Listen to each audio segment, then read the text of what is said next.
Hey everyone, I'm working to hit 1,000 subscribers and I need your help to get there. If you enjoy this content, please hit that subscribe button right now. The Toronto Blue Jays are cooking up something absolutely insane behind closed doors, and what just leaked is going to blow your mind. Multiple bombshell reports have just exploded across the baseball world, revealing not just what Blue Jays fans have been desperately praying for, but something way bigger than anyone could have imagined. We're talking about a full-scale, all-hands-on-deck recruitment operation that reads like a Hollywood blockbuster, and one Blue Jays superstar is going completely off script in ways that are leaving insiders absolutely stunned. This isn't your typical free agent courtship, folks. This is something else entirely, and the implications are massive. Picture this. You're one of the hottest free agents on the market. Teams are throwing astronomical figures at you. Agents are blowing up your phone, and suddenly you find yourself at an exclusive golf tournament. You look across the green, and there's George Springer, the battle-tested Blue Jays veteran who normally keeps to himself like a monk in spring training. But here's the thing that's got everyone's jaws on the floor. Springer doesn't do this. He just doesn't. The man is known throughout baseball circles for keeping an incredibly low profile, minding his own business and staying out of the recruitment circus. So when he shows up publicly alongside Kyle Tucker at the SoFi Center golf event, alarm bells start ringing throughout the entire sport. This isn't coincidence. This is calculated. This is the Blue Jays going absolutely nuclear in their pursuit of one of baseball's premier talents. Mitch Bannon, one of the most plugged-in reporters covering the Blue Jays, dropped an absolute truth bomb that sent shockwaves through the fan base. When pressed about the increasing intensity of Toronto's pursuit of Kyle Tucker, Bannon didn't mince words. He confirmed that the Blue Jays are being pretty aggressive in the recruitment aspect of Tucker, but here's where it gets absolutely wild. That golf tournament sighting with Springer, that wasn't just some casual run-in between acquaintances. According to Bannon's sources, that wasn't even the only instance of the Jays actively recruiting Tucker. Let that sink in for a moment.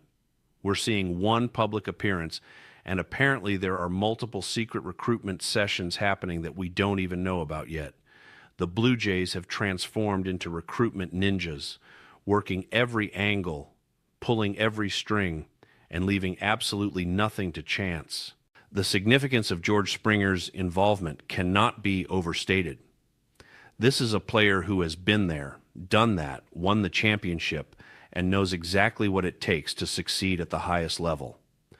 For Springer to break from his usual reserved demeanor and actively put himself out there in the Tucker sweepstakes speaks volumes about how badly the Blue Jays organization wants this to happen. When Bannon was asked specifically about this on the show with J.D. Bunkus, he emphasized that for Springer to be doing this kind of behind-the-scenes work is something they don't usually do. The man keeps a low profile as a general rule, but suddenly he's front and center in what's becoming one of the most fascinating recruitment stories in recent baseball memory. The message is clear. The Blue Jays aren't just dipping their toes in the water here. They're doing a full cannonball into the deep end. But wait, because it gets even better, Springer isn't operating alone in this covert operation. Multiple Blue Jays players have been spotted on social media actively engaging with Kyle Tucker. We're talking about Vladimir Guerrero Jr., one of baseball's brightest young stars and the face of the franchise. We're talking about Bo Bichette, the electric shortstop who brings energy and charisma wherever he goes. The entire Blue Jays roster seems to be in on this master plan, each player doing their part to sell Tucker on the idea of calling Toronto home. The Instagram activity alone has fans going absolutely bonkers, dissecting every like, every comment, every subtle interaction like they're uncovering clues in a mystery novel. And you know what? In this case, that obsessive attention to detail might actually be justified because something real is happening here. What makes this entire situation so fascinating is that no other team appears to be going as hard as the Blue Jays are for Kyle Tucker. Sure, there are other suitors circling. The Mets are lurking with Steve Cohen's bottomless bank account. The Dodgers, as always, are a threat simply by existing.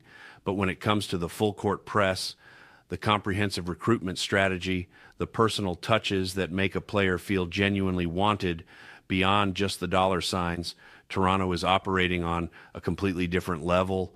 They're not just making offers, they're building relationships, they're painting a vision.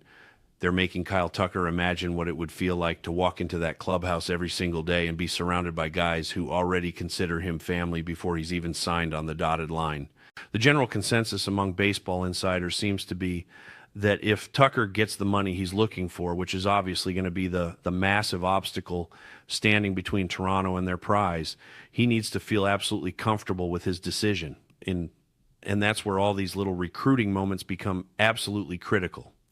Some skeptics have been saying not to put too much stock into Springer being seen with Tucker at that golf tournament, that it's just guys being guys, that we're reading too much into casual interactions. But here's the thing.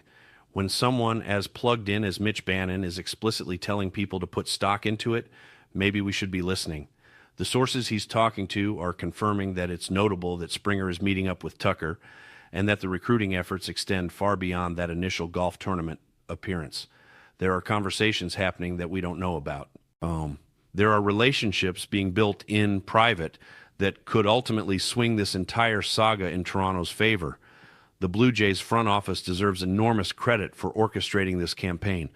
Ross Atkins and Mark Shapiro have taken their fair share of criticism over the years from a fan base that's been starving for a championship, but this shows they understand that signing elite free agents requires more than just competitive offers. It requires creating an environment where a player wants to be, where the culture is infectious, where the teammates are genuine, and where the city embraces you like family. Toronto might not have the weather advantage of Los Angeles or the media market dominance of New York, but what they do have is a incredibly passionate fan base, a talented young core, and apparently a roster full of players willing to do whatever it takes to bring in reinforcements. Now, before we get too carried away with optimism, we do need to pump the brakes slightly and acknowledge some recent developments that complicate the picture. Robert Murray, another highly respected baseball insider, recently provided an update that was equal parts encouraging and concerning. He stated that we're not close to a signing yet for Tucker, but then added this intriguing wrinkle. He mentioned hearing some different things over the last 24 hours that he's still trying to confirm, describing them as interesting little wrinkles in the Tucker sweepstakes. He couldn't get the information across the finish line for reporting purposes, but acknowledged there's some movement happening. The problem? He couldn't say whether that movement is necessarily bringing us closer to a resolution. This is the kind of cryptic reporter speak that drives fans absolutely insane because it could mean literally anything. Is a team making a serious push that Murray can't confirm yet? Is there a dark horse candidate emerging? Are the Mets throwing stupid money at the situation? We simply don't know. What we do know is that Murray has consistently linked the Blue Jays and Kyle Tucker throughout this entire process, often suggesting that Toronto might be the front runner, or at least in the top tier of serious contenders. So when he says he's hearing interesting wrinkles, there's a decent chance those wrinkles involve Toronto in some capacity. Maybe it's related to the recruitment efforts we've been discussing. Maybe it's about contract structure or length of the deal. Maybe it's about Tucker's personal preferences and what he values in his next team. The speculation is endless, and that's what makes this entire saga so addictively compelling for baseball fans who are desperately craving something to get excited about during the offseason. Adding another layer to this complex situation is the specter of Steve Cohen and the New York Mets.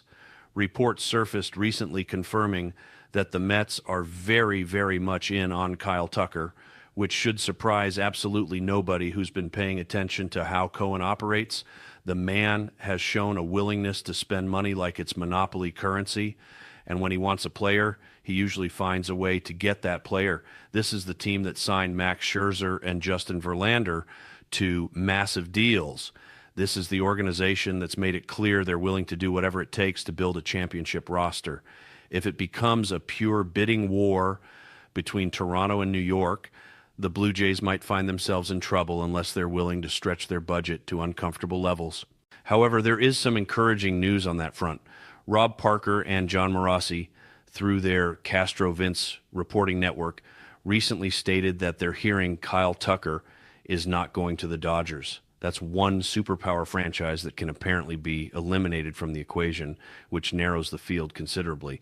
If the Dodgers are indeed out and the Yankees are reportedly considering Tucker too expensive for their current financial situation, that leaves the Mets and the Blue Jays as the primary contenders, with perhaps a few other dark horse candidates lurking in the background.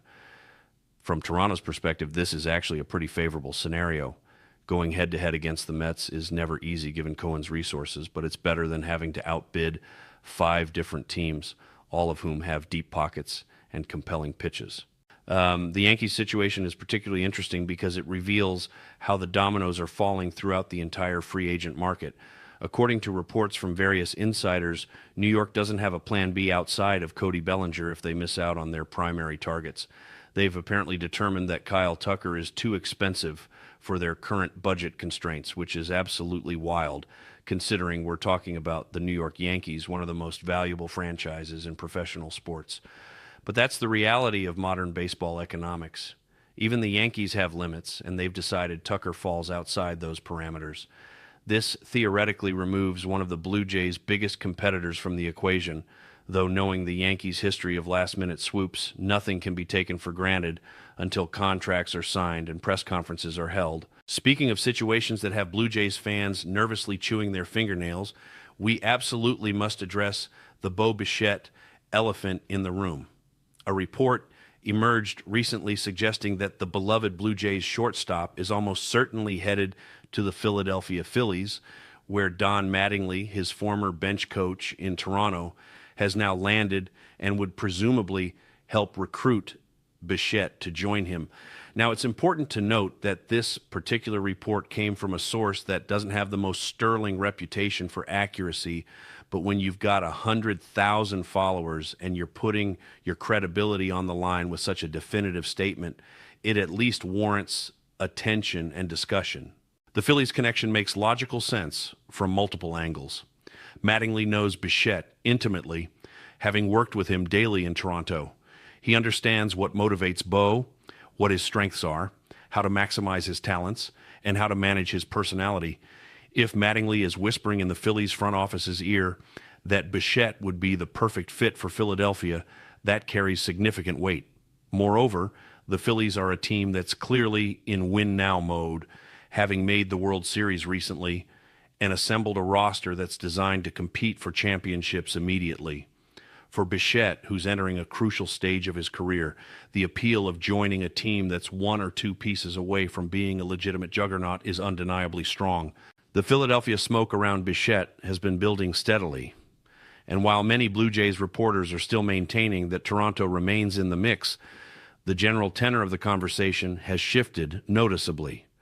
Fans are starting to mentally prepare themselves for the possibility that Bo might be wearing red pinstripes instead of blue in the near future, which would be absolutely devastating for a fan base that's watched him develop from a highly touted prospect into an all-star caliber player. The Instagram videos of his slick defensive plays, his infectious smile, his genuine love for playing in Toronto, all of that would be walking out the door if the Phillies scenario comes to fruition.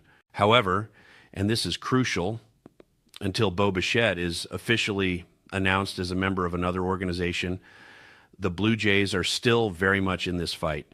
Reporters who cover the team closely continue to insist that Toronto hasn't given up, that they're still making their pitch, and that the situation remains fluid.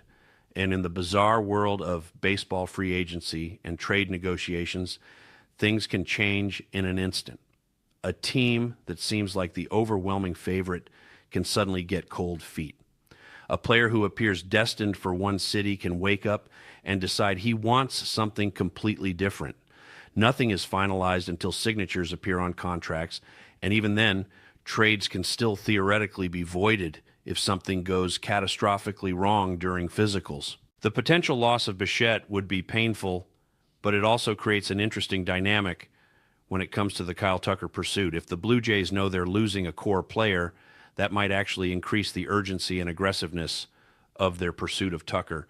They need to show the fan base. They need to show Vladimir Guerrero Jr., who's extension eligible and watching everything closely.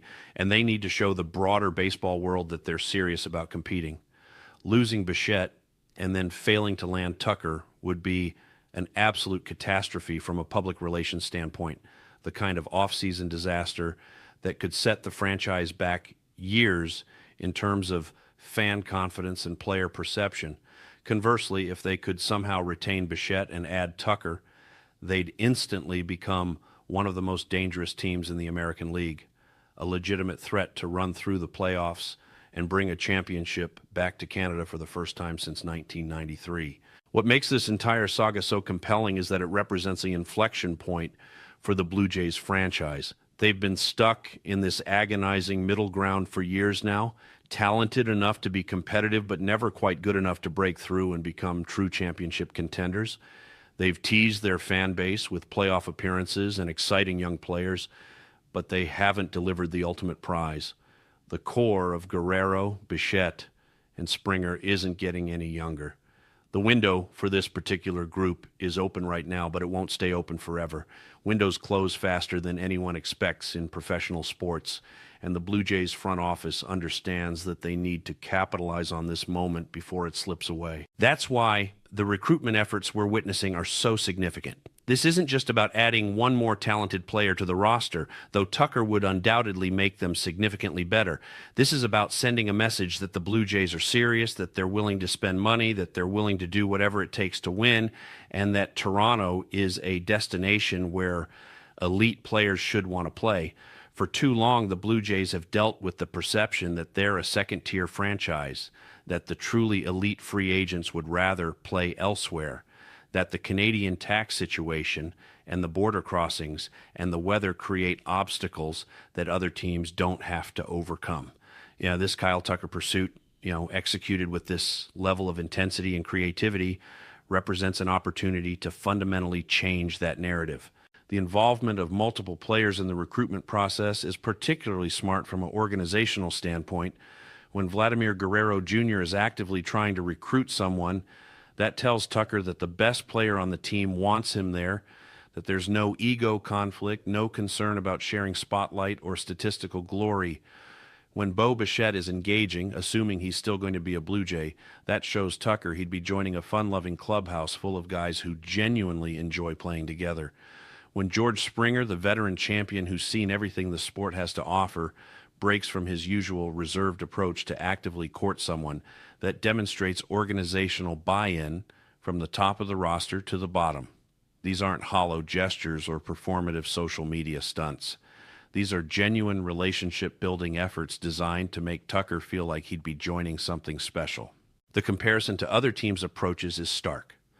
How many organizations can point to their star players actively recruiting free agents on social media and at public events?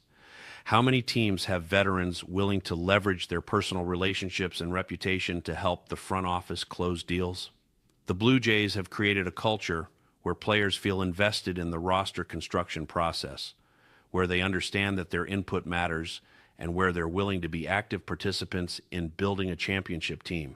That's not something that can be manufactured overnight, and it's exactly the kind of intangible advantage that can tip the scales when multiple teams are offering similar financial packages. As we sit here analyzing every scrap of information, every Instagram interaction, every reporter's cryptic tweet, it's worth remembering that Kyle Tucker holds all the cards in this situation.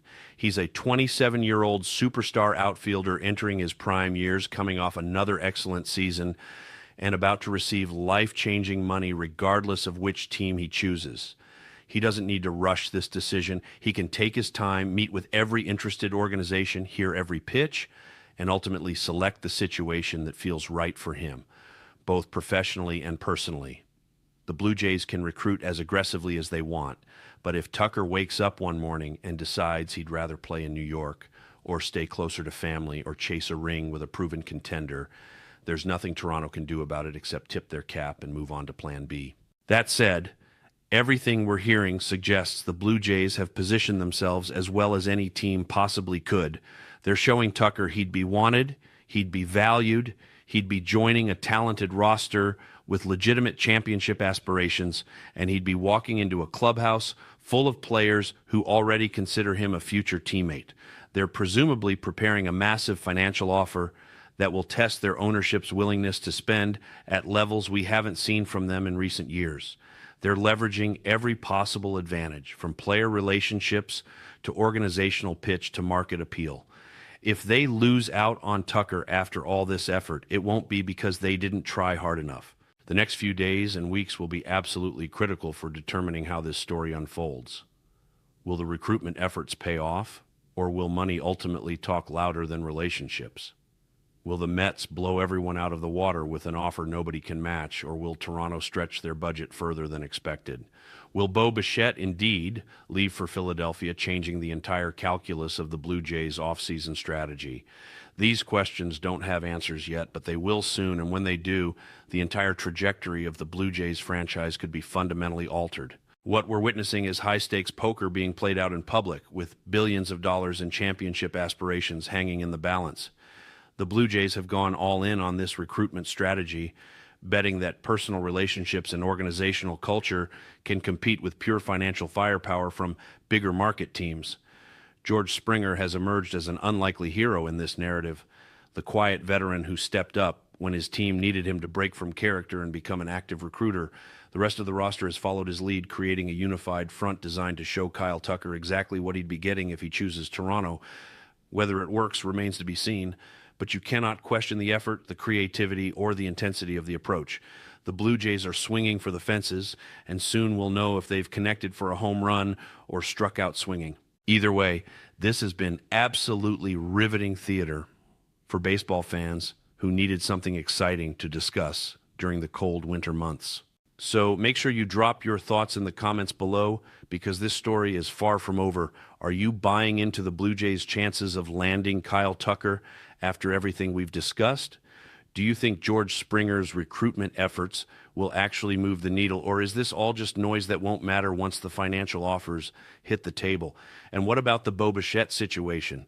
If you're the Blue Jays front office, are you more desperate to keep Bo or to land Tucker? These are the debates that will rage until we finally get resolution. So get in there and make your voice heard. If you enjoyed this deep dive into one of the wildest recruitment stories in recent baseball memory, smash that like button, subscribe to the channel if you haven't already, because we're going to be covering every single development as this saga continues to unfold, and hit that notification bell so you don't miss a single update. The baseball offseason has delivered drama, intrigue, and genuine suspense, and we're going to be here every step of the way, breaking it all down for you. Thanks for watching, and we'll see you in the next one, when hopefully we have even more insane updates to discuss. Hey everyone, I'm working to hit 1,000 subscribers, and I need your help to get there. If you enjoy this content, please hit that subscribe button right now. Hey everyone, I'm working to hit 1,000 subscribers, and I need your help to get there. If you enjoy this content, please hit that subscribe button right now.